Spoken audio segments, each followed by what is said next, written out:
Good morning and welcome to Valley Views. I'm your host, Glenn Edison. We're certainly glad to have you.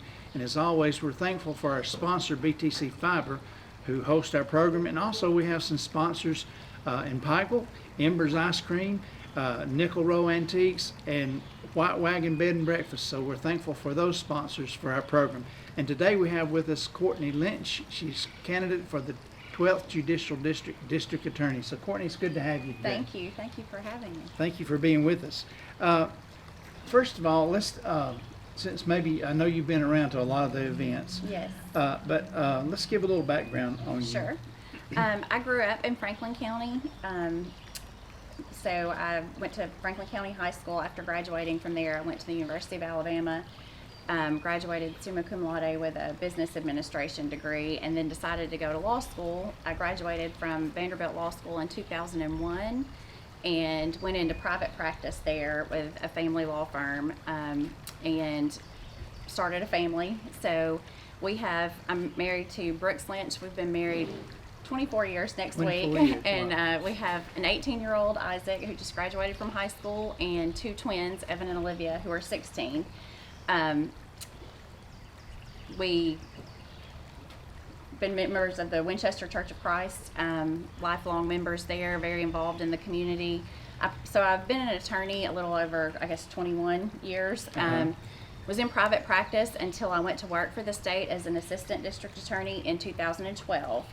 So I did that for 10 years, handled all kinds of cases with the district attorney's office, including homicides. I have since, as of the end of March, taken a leave to campaign. So that's my personal and legal background. Well, what has led you to decide to run for the district attorney's office? Well, I've always had distinct interest in law enforcement. I was extremely close to my maternal grandfather, who had a 54-year career in law enforcement, and I think that had a lot to do with me wanting to go to law school and in particular practice criminal law. So as far as that being my career path, I knew early on that's what I wanted to do, to ultimately be a prosecutor. For this particular office, there's a lot of administrative responsibilities as well. I feel like I'm experienced. I have the background, the degree, business administration in order to run the office. I feel like I can help with morale. I know those people. We've been there. And that we can do a good job. And so I want to bring just conservative values and experience and make the office even better. Well, now the 12th Judicial District covers 6 counties? 6 counties. So it's a large area. Correct. I live in Franklin County, which is the southernmost end of the district, but it's Franklin County, Grundy County, Marion, Sequatchie, Bledsoe, and Ray. Wow, so that's a big stretch. It is. It's a lot of ground to cover. And so you, in that process, you deal with a lot of police agencies throughout the area. That would be city, county, state. Municipalities, yes. And that would keep someone pretty busy. Very busy, yes. Because each county has their own works with their cases. Correct. Now, when they get to your position, when the case gets to you, that's where it's been gone through the process, and it's been does it appeal to your? No, we're actually. There has likely been a probable cause, just initial determination from the affidavit from the officer who swears out a warrant, basically. Or law enforcement who has been working an investigation and prepared a case file has met with us, and we're preparing to take it to the grand jury. But it's not an appellate process, it's the actual prosecution of the criminal case itself.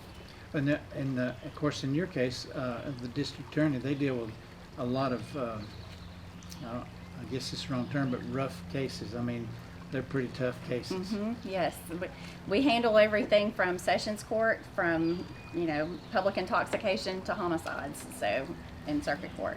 And I know here lately seems like you've been hearing on the media a lot about all the drug cases and the fentanyl. Matter of fact, recently had an arrest here in Dunlap on a fentanyl case. Yes. And does the district attorney have the ability to, like for example, the drug case? Say it's someone's maybe they're not a habitual drug offender.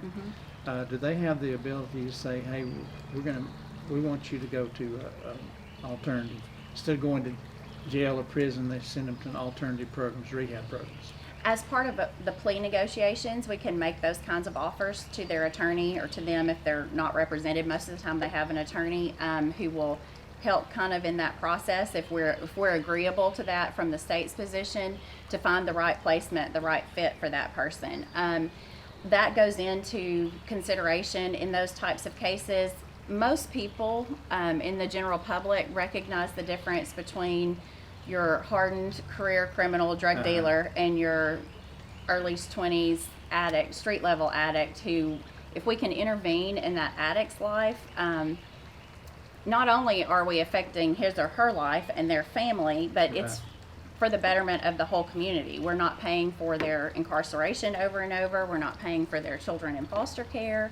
And we're hopefully preventing crimes that they would commit in the future by intervening in that process and the addiction then, to try to stop those crimes that they will ultimately commit to support their addiction if not dealt with. Like burglary and robbery and things of that nature.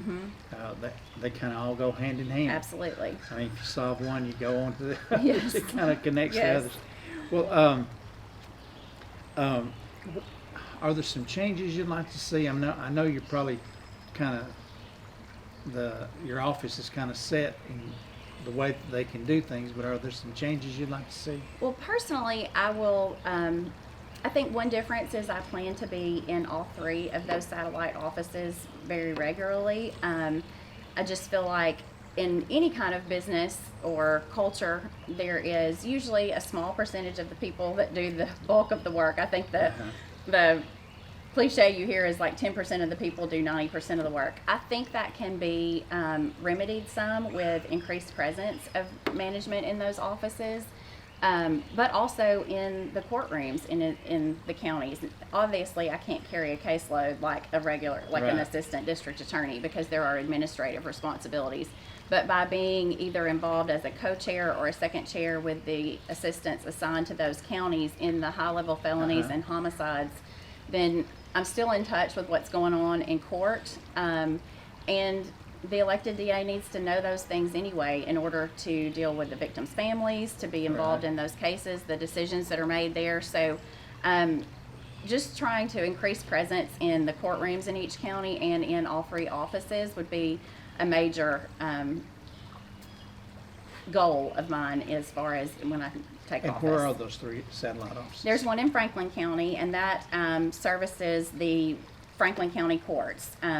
Typically, that's because it has the most population. It typically has the highest caseload. Then there is one in the middle of the district, very centrally located in Jasper, which the ADAs that cover Grundy, Marion, and Sequatchie work out of that office. And then also the one in Ray County that where the offices of the ADAs that cover Ray and Bledsoe are. So that's pretty So well it's very even. spread out right. And of course we have those criminal offices, but there are child support division offices that go with that too. So part of the district attorneys, the electeds, responsibilities, if they so choose, they don't have to, but I would certainly do that, is to employ the people, the caseworkers and the ADAs to enforce court-ordered child support obligations rather than contracting it out with a private agency. Right.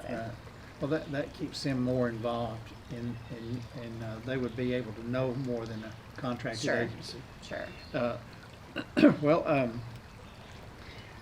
I know you're familiar with some of the DAs across the country that have this no-bail reform and everything. What do you think about that, and how would you deal with that? Well, we know that we're all blessed to live where we are, but that we can't take it for granted. We certainly don't want some of the policies that a lot of your more liberal cities, some of those DAs have been implementing that and other things we don't want to have here. And that's why it's important, I feel like, to elect someone with a conservative background,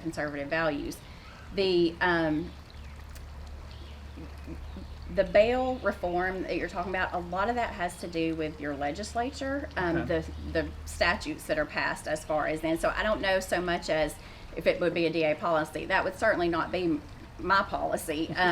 But there is a chance, that the legislature, it's important who you elect for those positions as well. They create the laws that we enforce. So that has been a lot of discussion, all over the country.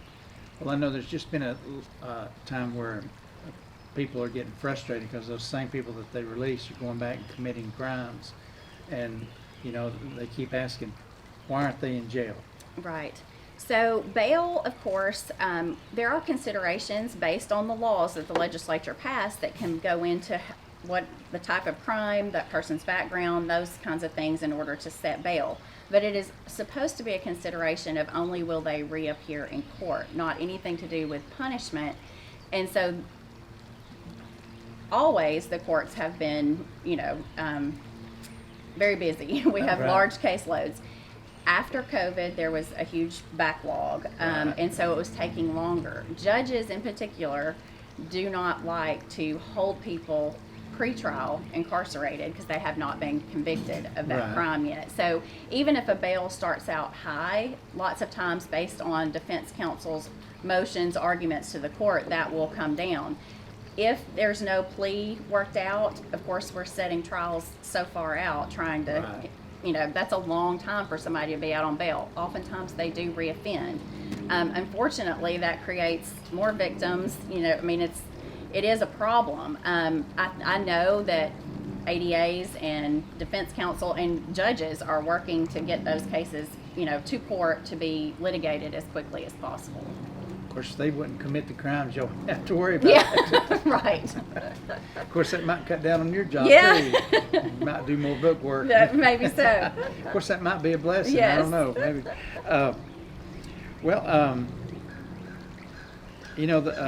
As we mentioned earlier, jail is not always the case for someone. Maybe they can get rehab and things like that because, as you mentioned earlier, you have foster care and all the other things that go along with it, and putting them up in a facility. With addiction. And that way, it's just another way to keep families together. Right. Because when you put someone in prison or in jail, that separates the family and puts hardships, because many times they're the breadwinner. Correct. Like I was saying earlier, I think most people recognize the difference between someone that needs to go to prison, your drug dealer that's,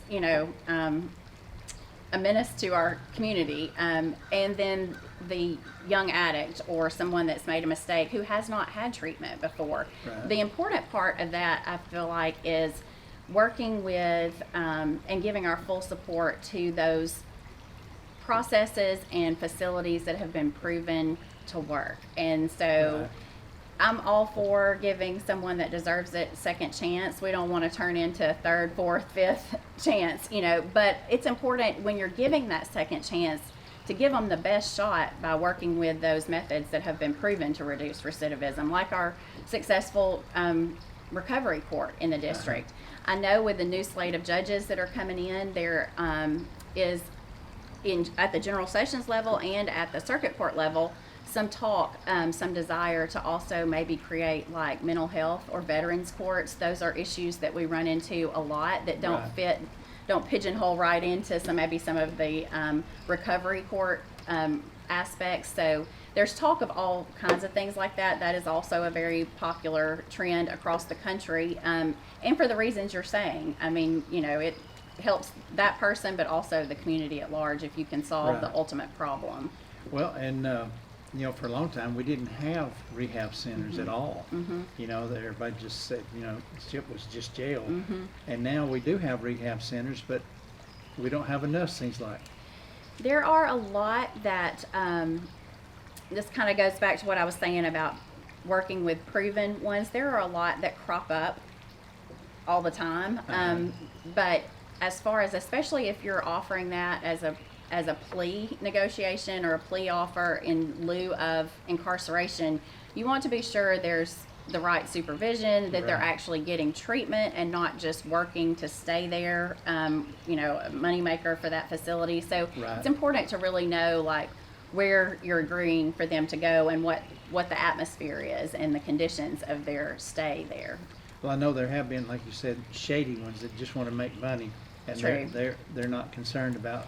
And in this district, I feel like defense counsel as well as the ADAs assigned to the court, to the case, do a really good job of trying to know where those defendants are going and giving the information to their probation officer so that tabs can be kept on them while they're in treatment.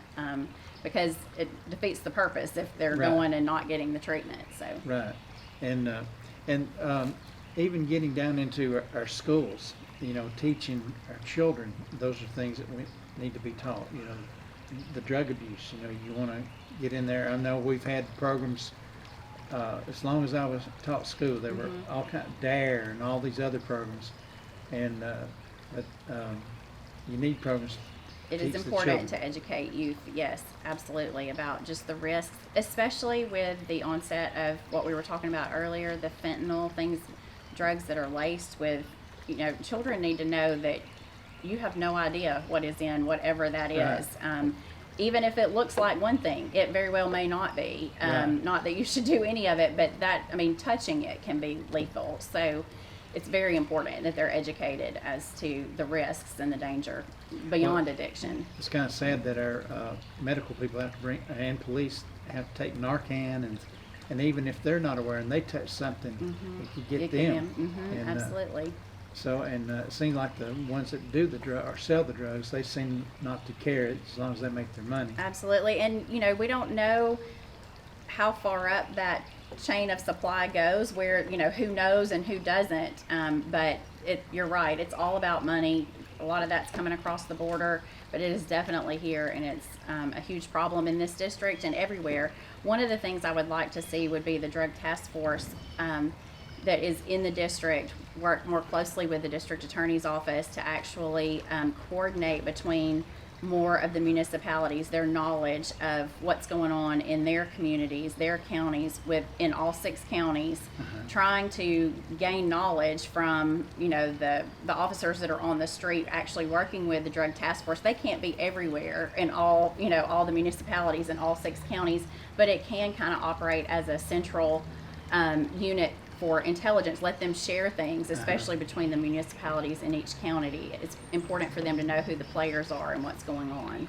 Right, because they could be in Franklin County, but they could have a whole network going all the way to Ray County. Absolutely. And you don't know who's It oftentimes bleeds across those county lines. Correct. And they have friends who have friends who have friends, and it just goes from there. Yes. And well, that's kind of sad we have to talk about that, but that's something that affects all of us. It does. It absolutely does. It affects us financially because we have to sometimes put them in the jail or prison system. It affects, like I said, if they have children, the foster care, they lose their children. Yes. And that's another thing we have to take care of. Consequences for generations there. That's, not Right. just their lives, but the lives of those children are affected and their futures. So. Well, is there anything else you'd like to mention about the office, how things you'd like to see? I would make it a very concentrated effort to work with whatever agency, regardless of territory, whatever ego, working with the local agencies as well as state agencies like TBI and the federal agencies. On occasion, even though we're state prosecutors, there are crimes or cases in particular, depending on what the crime is and who the defendant is, that the federal agency is better equipped to handle, or we feel like the sentence that would be imposed may be better in that federal court. I think it's just important to be open to work with everyone. Our ultimate goal is to be on the same team, working to make our communities, churches, homes, schools safer, and however we get that done is the most important. In other words, they don't need to be afraid of the law enforcement. They need to be friends with law enforcement. Who are you talking about? The community. Oh, absolutely, yes. Yeah, the more involvement that law enforcement has in the community, more ties they have, then definitely they get more information, makes it easier to solve cases for sure.